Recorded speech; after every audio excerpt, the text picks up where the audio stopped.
यातलं एक व्हेरीचं उदाहरण घेतलंय मी. आता एक लेसचं उदाहरण घेऊन दाखवतो, नाही तर काही न वाटायचं सर विसरले काय लेसबद्दल. नाही, असे किती काही शब्द आहे मी का त्यांना विसरून जाणार नाही आहे, पण आपण हे नियम त्यांना पूर्णपणे वापरले तर सहज कळेल तुम्हाला ही जात कोणती आहे. तर लक्ष ठेवायचं, लेस हे बघा बरं ॲडजेक्टिव्ह पण बनू शकते आणि हे ॲडवर्ब पण बनू शकते.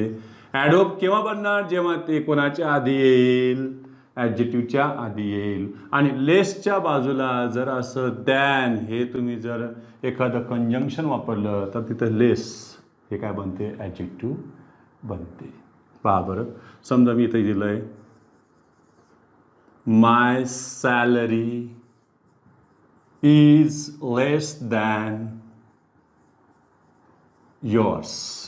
इथं हे प्रिपोजिशन देखील काम करू शकते. yours मीन्स युअर सॅलरी या अर्थाने ते घेतलेलं आहे. पण इथं लेस बघा बरं सर, हे बीचं रूप आहे, मग हे कोण झाले याच्यातील ॲडजेक्टिव्ह, कारण हे तर काही ॲडजेक्टिव्ह होऊ शकत नाही. चला दुसरं घेतलं बघा बरं, मी इथे दिलं he is no less lazy than I am. Sir याच्यात लेस काय झालं, सर हे बीचं रूप आहे, बीचं रूप जरी असलं तरी लेस लगेच ॲडजेक्टिव्ह होणार नाही, कारण याच्यानंतर लेझी हे खरं याच्यातलं ॲडजेक्टिव्ह आहे आणि मग हे याची अतिरिक्त माहिती देत आहे, म्हणून ह्याच्यातलं हे काय झालं, ॲडवर्ब झालं. हे सुद्धा ॲडवर्बच झालंय. कोणाच्या आधी आलं, ॲडजेक्टिव्हच्या आधी आलंय. लक्षात ठेवायचं, ॲडजेक्टिव्हच्या आधी ॲडजेक्टिव्ह येऊन ॲडजेक्टिव्हची माहिती कधीच देणार नाही. एकापेक्षा जास्त ॲडजेक्टिव्ह जरी आले तरी ते नाऊनच्या आधी आलेले असतील, ते नामाचीच माहिती देणार. निघू पुढे आता आणखीन.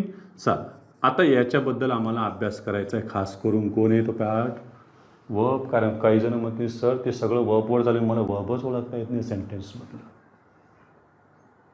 याला वर्ब म्हटलं की एक लक्षात ठेवायचे, वर्बमध्ये दोन भाग असतात. एक ज्याला आम्ही ऑक्झिलियरी वर्ब म्हणतो. ऑक्झिलरीमध्ये एकच यल आहे, स्पेलिंग मिस्टेकला हा शब्द येऊन गेलेला आहे. बऱ्याच जणांना दोन यल टाकायची सवय असते. काहींनी मला इन्फॉर्मेशन पाठवली, फॉर्म भरून पाठवलं, त्याच्यामध्ये मला इंग्लिश ग्रॅमर लावायचं. काय लावायचं, इंग्लिश ग्रॅमर. इंग्लिश ग्रॅमर लिहित असताना सुद्धा त्यांचं ग्रॅमर खरंच पाहण्यासारखं होतं. हे ग्रॅमर आहे का हे ग्रॅमर आहे ना प्रॉब्लेम. थोडा थोडा आपणच बघायचं. इतक्या छोट्या छोट्या गोष्टीमध्ये आम्ही चुका करतो. कोणतं ग्रॅमर घ्यायचं, हे का हे, तरी मी ते टाईप करून दिलेलं आहे इंग्लिश ग्रॅमर.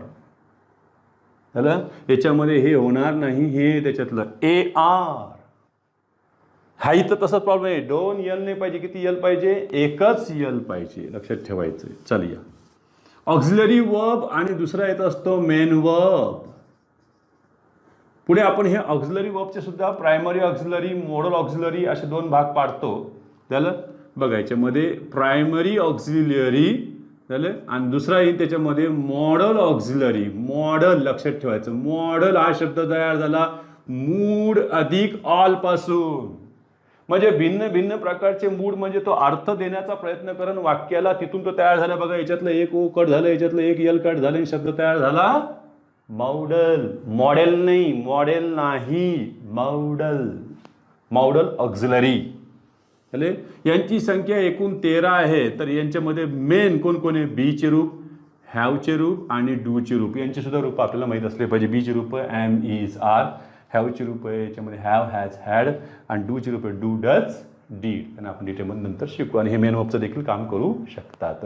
म्हणजे हे जर ह्या मेन वर्बच्या आधी आली तर ऑक्झिलरी, अन्यथा ते स्वतःच काय बनतात, मेन वर्ब बनू शकतात जर त्या वाक्यात मेन वर्ब नसेल तर. पण तसं मॉडेलला करता येणार नाही. हे मॉडेलमध्ये माहिती ना आपलं हे विल, शाल, कॅन, मे, वुड, शूड, कुड, माईट, कोणी असो. मग आपल्याला वर्बची एक पोझिशन शिकून घ्यायची, काय की ह्या ऑक्झिलरीच्या नंतर या ठिकाणी तुम्हाला ते वर्ब टाकून देतील. समजायचंच नाही काय झालं, ते कळालं पाहिजे आपल्याला. कारण एक लक्षात ठेवायचं, आपण हा शब्द एक पाहिला होता, कोणता, क्लोज. क्लोज हा शब्द नाउन बनू शकतो, क्लोज हा शब्द ॲडजेक्टिव्ह बनू शकतो, क्लोज हा ॲडवर्ब बनू शकतो, क्लोज हा वर्ब देखील बनू शकतो. काय म्हणतील ना, आय विल बघा, विलच्या नंतर मी क्लोज म्हटलं, I will close the meeting. Will हे याच्यातलं ऑक्झिलरी आहे, तर क्लोज याच्यातलं मेन वर्ब आहे. आपण एक वाक्य घेतलं होतं पहिल्या तासाला, आठवतंय? The dance came to a close. A close, article a वापरलंय मी, याचा अर्थ ते नाऊन झालंय. तेच नुसार मग ते ऍडजेक्टिव्ह बनेन, कुठं कधी ऍडवर्ब बनेन, ते सुद्धा आपल्याला पाहावे लागते. एक शब्द किती जातीमध्ये जाऊ शकतो त्याचं रूप न बदलता, कार्य बदलून. एक पोझिशन इथं क्लिअर झाली, यांच्यानंतर ते येऊ शकते. दुसरं, वर्ब बद्दल आणखीन एक खासियत आहे की हे नॉन फायनाईट वर्ब म्हणून काम करतात. त्याला आपण इन्फिनिटिव्ह म्हणतो. असे सुद्धा येऊ शकते. टू क्लोज, काय म्हणतील? I want to close the meeting. आता सांगा, I want to close the meeting. I want to close. To close ह्याच्यातलं सुद्धा वर्ब झालेलं आहे. नॉन फायनाईट जरी असलं तर ते वर्बच आहे. लक्षात ठेवायचं, कारण याच्याही पुढं काही ना काहीतरी चालूच राहील ना. नाऊन किंवा प्रोनाऊन पुढचं ऑब्जेक्ट किंवा कॉम्प्लिमेंटचं काम करणार ते वापरले जातील. इतकंच नाही, ते हे स्वतःच वर्बल नाऊनचं काम करू शकतो. समजा मी एक एक्झाम्पल दिलं बघा बरं. To err is human. Sentence दिलं, 2-3 वेळेस विचारले परीक्षेला आतापर्यंत. झालं टू एअर. काही नाही वाटत सरची स्पेलिंग चुकली काय, एअर लिहिलं, अरे काही तर राहिलं लिहायचं सर, तर वाचायला कसं काय त्याच्यामध्ये एअर? मला तर वाटतं एरर असं. हे एरर मुळातच नाऊन आहे बघा. याच्यामध्ये एअर, त्याला ओआर तुम्ही प्रत्यय लावलं ते एरर झालं. नाऊन हे टू एअर सुद्धा इथं इन्फिनिटिव्ह जे आहे, प्रेझेंट इन्फिनिटिव्ह, हे इथं नाऊनचंच काम करते. त्याला वर्बल नाऊन म्हणतात. कारण एक लक्षात ठेवायचं की इज हे वर्ब आहे. वर्बच्या आधी येण्याचा अधिकार सब्जेक्टला असतो. सब्जेक्ट एक तर नाऊन असते, नाही तर कोण असते? प्रोनाऊन असते. याला एवढीशा 2 शब्दाला इथं क्लॉज म्हणता येणार नाही आपल्याला. म्हणजे वर्बल नाऊनचं काम करतंय. हे प्रोनाऊन नाहीये. कोण याच्यामध्ये? नाऊन आहे. To err is human. चुकणे हा मानवीय गुणधर्म. आपण म्हणते का पोहणे हा माझा छंद, वाचणे हा माझा छंद, ते सुद्धा त्याच्यामध्ये येतीलच. त्याला एक 2+ वर्ब लक्षात ठेवायचं. त्याच्यानंतर आणखीन एक की वर्बला तुम्ही जर आयएनजी लावले तर ते कंटिन्युअस टेन्सचं काम केव्हा करेन? जेव्हा सोबतीला कोण असतील? ऑक्झिलरी, त्यातल्या त्यात ते बीचे रूप असतील तर.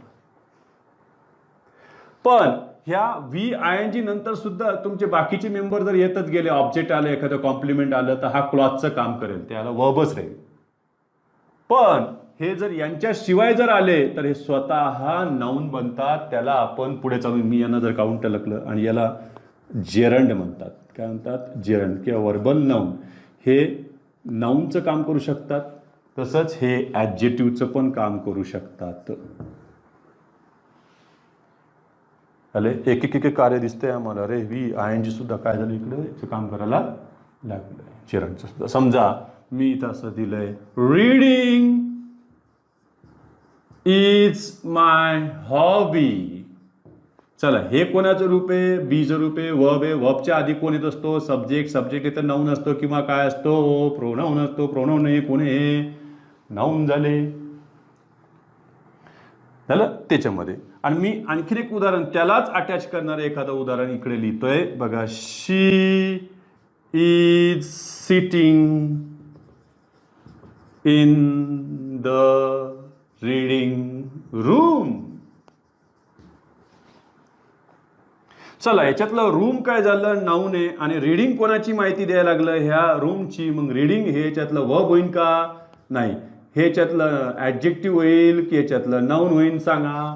तर नाही, हे वर्ब होणार नाहीये, नाऊन होणार नाही. कोण झालं? हे याच्यातलं ॲडजेक्टिव्ह आहे, कारण त्यानं नामाची माहिती दिलेली आहे. हॅलो, वर्बचं ते थर्ड फॉर्म असतं, लक्षात ठेवायचं. वर्बचं थर्ड फॉर्म ज्याला आपण ईडी किंवा ईएन प्रत्यय लावतो, हे सुद्धा गरज पडली तर ॲडजेक्टिव्ह बनतात. त्याला आपण पार्टिसिपल ॲडजेक्टिव्ह म्हणतो. इकडे याला पार्टिसिपल ॲडजेक्टिव्ह म्हटलेलं आहे. तर याला इकडे जेरंड जे असतं ते नाऊनचं काम करत असते. हे सुद्धा बनवू शकतात. झालं.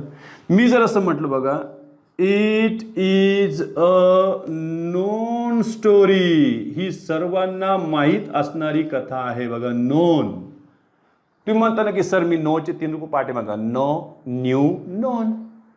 No, knew, non.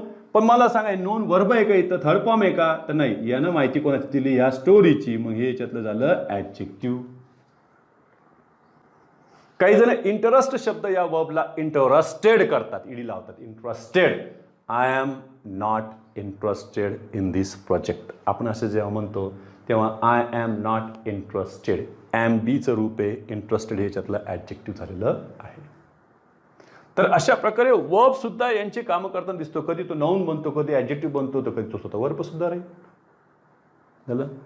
एवढं एक स्क्रीनशॉट काढून घ्या. त्याच्यानंतर आपण एक कंजंक्शनचं कॉन्सेप्ट क्लिअर करून घेऊ आणि आज थांबूया.